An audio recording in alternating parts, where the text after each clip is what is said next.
नमस्कार, मैं संतोष तिवारी, आप देख रहे हैं सच्ची खबर। इस समय देखा जा रहा है कि भदोही लोकसभा चुनाव काफी गर्मी में है और सभी राजनीतिक दल अपनी अपनी जगह तलाश रहे हैं और मतदाताओं को जुटाने में लगे हुए हैं कि वो किस तरह उनके पक्ष में मतदान करें। और सभी राजनीतिक दल के लोग अपने स्टार प्रचारक भी घोषित किए हुए हैं, सभी लोग प्रचार भी कर रहे हैं और सबके मन में यही है कि हम जीत रहे हैं। हालांकि ये तो समय बताएगा कि कौन जीत रहा है। तो आज इसी क्रम में हम भदोही जनपद की एक ऐसे युवा से मुलाकात करने वाले हैं जो एनडीए के स्टार प्रचारक भी हैं और अपने जो उनकी बेबाकी है उसके लिए वो जाने भी जाते हैं। तो हमारे साथ डीएम सिंह घरवाल जी हैं जो जनता दल यू के प्रदेश महासचिव भी हैं। डीएम सिंह घरवाल जी, आपका स्वागत है।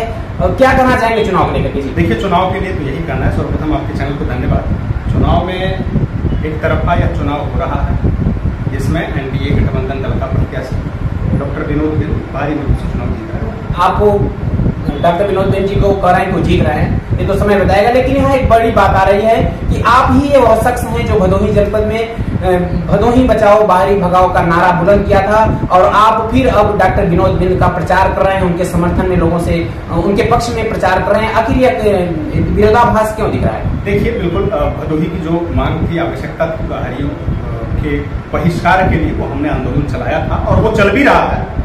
डॉक्टर विनोद बिंद के पक्ष में प्रचार करने के पीछे हमारी मंशा ये रही, डॉक्टर विनोद बिंद बाहरी नहीं है, क्योंकि वो आज प्रत्याशी हैं।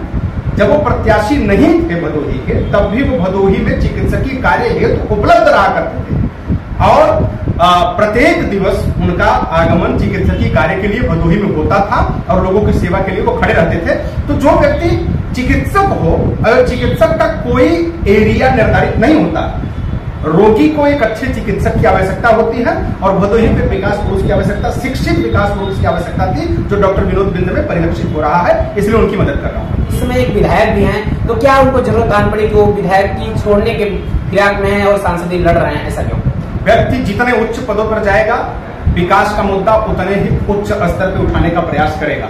डॉक्टर विनोद बिंद बेबाक वक्ता है, डॉक्टर विनोद बिंद निर्भीक व्यक्तित्व है और अच्छा नेतृत्व करने की उनमें अभी क्षमता है। इस वजह से उनको प्रदेश की सदन से देश की सदन में जाने की आवश्यकता है, जिससे जनता के मनोभाव को वहां व्यक्त कर पाए। और जो एनडीए गठबंधन के प्रत्याशी हैं ललितेश जी, उनका आरोप है कि यहाँ जो भाजपा के लोग हैं क्या राजनीति कर रहे हैं, जबकि विकास से काफी दूर है। अभी हाल ही उन्होंने प्रेस वार्ता में भी चीज कहा कि वास्तव में जो भाजपा है या जो एनडीए ग्रुप है वो केवल विकास नहीं केवल लॉलीपॉप लोगों को देता है। इस पर क्या कहेंगे? लॉलीपॉप तो जिस समाजवादी गठबंधन से वो चुनाव लड़ रहे हैं, लॉलीपॉप तो वहां मिला। भारतीय जनता पार्टी ने भाई आम गरीबों के लिए राशन भी दे रही है, आम गरीबों को गैस सिलेंडर दिया, आम गरीबों को आयुष्मान योजना के अंतर्गत 5 लाख का स्वास्थ्य बीमा भी दिया। लेकिन रही बात लॉलीपॉप की, तो समाजवादी गठबंधन में अगर विकास किसी का हुआ तो माफियाओं का हुआ, प्रभावशाली व्यक्तियों का, भूमाफियाओं का हुआ। और जिसका जो दबदबा बना करके आम जनमानस पे शासन करके उनका शोषण कर रहे थे समाजवादी गठबंधन में, उन्हीं का विकास हुआ है। लॉलीपॉप तो पश्चिम बंगाल में बट रहा है, जो हिंदुओं के खिलाफ और सामान्य व्यक्तियों के खिलाफ अत्याचार किया जा रहा है, वो लॉलीपॉप है। ये लॉलीपॉप नहीं, ये विकास है। विकास है जो दिख रहा है, जो नरेंद्र मोदी जी के और माननीय योगी आदित्यनाथ जी के नेतृत्व में परिलक्षित हो रहा है। आपने उदाहरण दिया, लेकिन एक बड़ी बात यहाँ पे काफी चर्चा चल रही मनीष शुक्ला की, जो भदोही जनपद से जुड़े हुए हैं और उनकी बात काफी चर्चा में, काफी लोग उस पर राजनीति कर रहे हैं, जो भाजपा के लोग हैं उस पर राजनीति कर रहे हैं। तो इस पर क्या कहेंगे? हमने भी सुना कि विपक्ष ये बोल रहा है कि 4 साल तक यह मुद्दा क्यों नहीं उठाया गया। तो मैं ये बताना चाहता हूं कि 4 साल तक टीएमसी यहां नहीं आया था अपना उपस्थिति दर्ज कराने के लिए। अब चुनाव में टीएमसी की उपस्थिति हुई है। 4 साल तक या उससे पहले कभी तृणमूल कांग्रेस उत्तर प्रदेश में अपना साख बिछाने के लिए क्यों नहीं आया? और इसी पर यह प्रश्न पूछना चाहता हूं कि अगर इतना ही अच्छा आप चुनाव लड़ रहे हैं और इतनी ही अच्छी आपकी व्यवस्था है, आपका व्यक्तित्व है, आपका व्यवहार है, तो आप ही की टीएमसी के नेता उत्तर प्रदेश की भदोही जनपद में रैली करने आपके पक्ष में क्यों नहीं आ रहे हैं? क्योंकि उनको डर है कि भदोही जवाब मांगना चाहती है कि मनीष शुक्ला का हत्या क्यों हुआ। और मैं ये भी पूछना चाहता हूं कि जिस ब्राह्मण के नाम से, जिस जाति के नाम से आप लोगों को भ्रमित करके, पंडित जी लोगों को आप भ्रमित करके ये सोच रहे हो कि मैं ब्राह्मण परिवार से हूं तो मुझे ब्राह्मणों का समर्थन मिल रहा है, तो आप भ्रमित कर रहे हो। मनीष शुक्ला भी ब्राह्मण थे, आप उनके परिवार को सांत्वना देने के लिए कितनी बार गए? 4 साल बाद ही टीएमसी यहां उपस्थित हुई, तो क्या आप मनीष शुक्ला के परिवार में सांत्वना देने के लिए गए? नहीं गए। तो आप किस प्रकार के ब्राह्मण हितैषी हो भाई? आप ये बताओ ना कि आप बड़े से बड़े राजनीतिक पद पे आपके परिवार में लोग रहे, कितने ब्राह्मणों को रोजी रोजगार की व्यवस्था आपने किया, कितने ब्राह्मणों को आपने संरक्षण दिया, कितने ब्राह्मणों के विकास के लिए आपने लड़ाई लड़ा। आप भी विधायक रहे, बताइए कितने ब्राह्मणों के हित की लड़ाई के लिए आप विधानसभा में प्रश्न उठाए।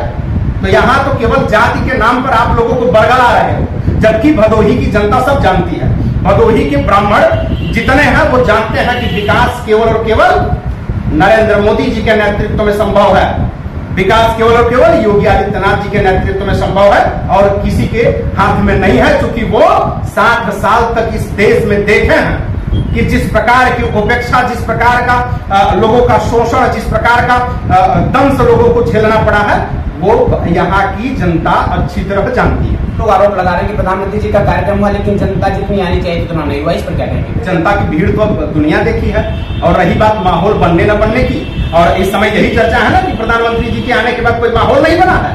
अरे भाई, माहौल वो लोग बनाए जिनका यहाँ कोई माहौल नहीं है, जिसका पहले से माहौल है, उसमें माहौल बनाने की चर्चा की क्या बात की जाए। नरेंद्र मोदी जी का व्यक्तित्व और नरेंद्र मोदी जी का कार्यशीलता, क्रियाशीलता, व्यक्तित्व प्रखर है। उसकी चर्चा परिचर्चा लोग अपने घर में बैठ करके मोबाइल में दिन भर में 20 बार सुनते हैं और देखते हैं। उनके मन की बात में लोगों को यह जानकारी है कि विकास कहाँ हो रहा है। तो यहाँ माहौल बनाए वो लोग जो छोटा सा मंच लगा करके दिखाने का प्रयास कर रहे हैं कि कोई आ रहा है, कोई आ रहा है। अरे भाई, वही व्यक्ति आ रहा है ना जो अपने परिवार में 10 लोगों को सांसद बनाना चाहता है। यानी बेटवा बाप मुख्यमंत्री रहा तो बेटवा मुख्यमंत्री। परिवारवाद, जहां समाजवाद का कोई लक्षण परिलक्षित न होता हो, वो व्यक्ति भी समाजवाद की बात कर रहा है, वो पार्टी भी समाजवाद की बात कर रही है। आप तो परिवारवाद से ग्रसित हैं, आप तो भ्रष्टाचार से ग्रसित हैं, और आप व्यक्तित्व को नहीं बल्कि केवल दंगे को आप भड़काने का काम कर रहे हो।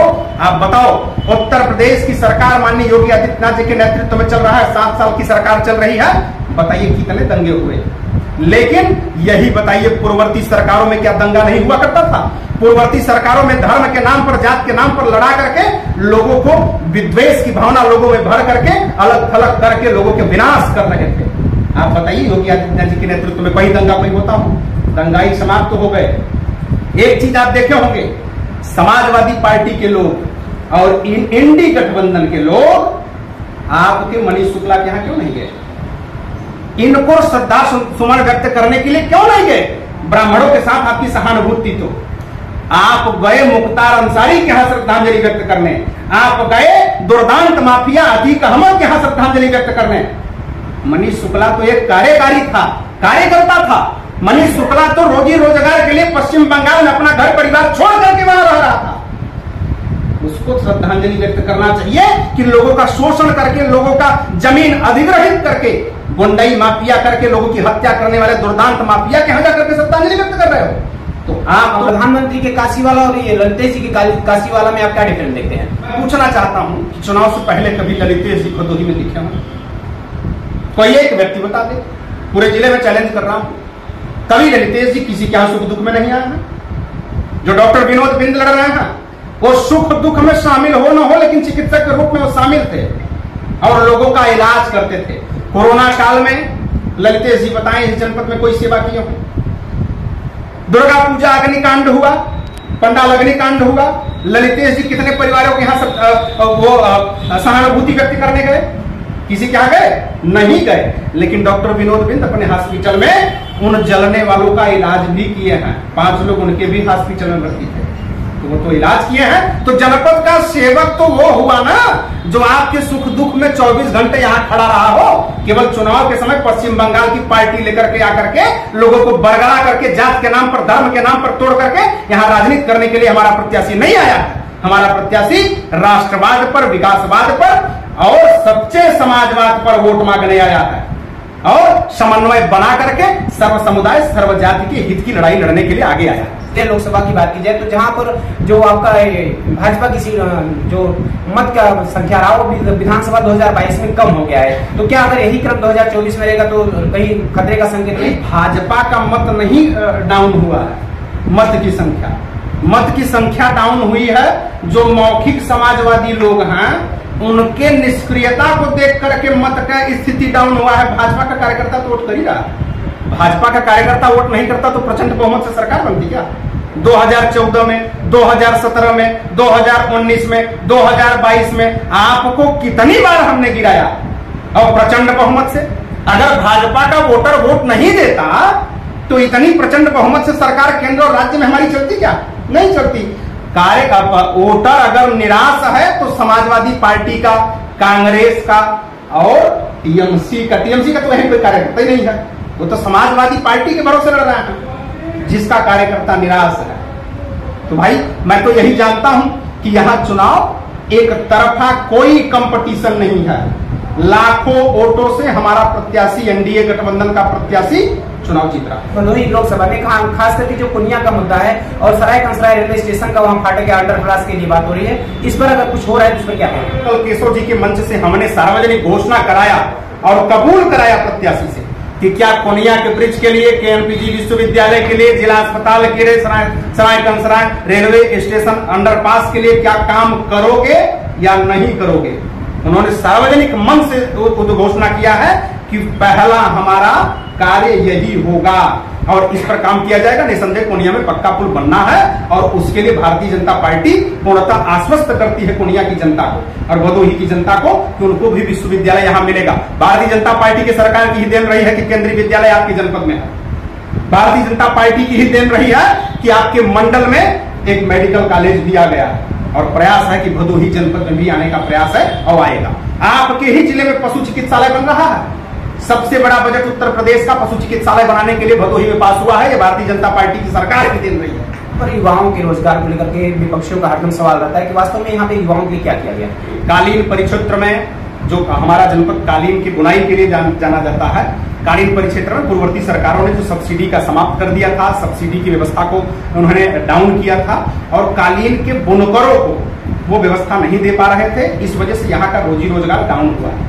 इस पर भारतीय जनता पार्टी की सरकार विचार कर रही है। माननीय मुख्यमंत्री जी का पूर्णतः सहानुभूति है कि भदोही में वन डिस्ट्रिक्ट वन रोजगार के दृष्टिकोण से वो काम कर रहे हैं और भदोही में निसंदेह कालीन को भी बढ़ावा दिया जाएगा, रोजी रोजगार की व्यवस्था करने का प्रयास किया जाएगा। जो आपका एनडीए ग्रुप है क्या इस बार हैट्रिक लगाएगा भदोही से? निसंदेह उसमें कोई संदेह नहीं है। एनडीए मजबूती से चुनाव जीत रहा है। अगल बगल की आप तमाम सीट देख रहे हैं, चाहे मिर्जापुर हो, चाहे सोनभद्र हो, चाहे मछली शहर हो, चाहे जौनपुर हो, चाहे फूलपुर हो, चाहे इलाहाबाद हो, चाहे बनारस को आप देख ही रहे हैं, चाहे गाजीपुर हो, चाहे चंदौली हो, हर जगह से हम चुनाव जीत रहे हैं पूर्वांचल में मजबूती से। और आपने 5 चरण का चुनाव हो गया, 5 चरणों के आप एग्जिट पोल को आप भी देखिए और जनता के रुझान को देखिए कि कितने उत्साह के साथ नरेंद्र मोदी जी के साथ कंधे से कंधा मिला करके खड़े हैं। तो यहाँ भाजपा ने 400 से अधिक सीट की बात करी, कितना आपको लगता है कि वास्तव में भाजपा पा रही है? 100% 400 के पार इस बार आना है। कारण यह है कि भारतीय जनता पार्टी के स्टार प्रचारक माननीय राहुल गांधी जी हैं, वो स्टार प्रचारक के रूप में काम कर रहे हैं। तो जिसका विपक्ष हमारा प्रचारक हो तो स्वाभाविक है 400 पार हमें जाना है, उसमें कोई संदेह नहीं। यहाँ पे हमारे साथ डीएम सिंह गरवार थे जिन्होंने अपनी विभाग राय रखे और तमाम मुद्दों पर उन्होंने बेशक बहुत चीजों की कही और आपको बहुत जानकारियां भी मिली होगी। हालांकि तो समय बता के क्या होता है। डीएम सिंह आप हमारे साथ बात की, बहुत धन्यवाद।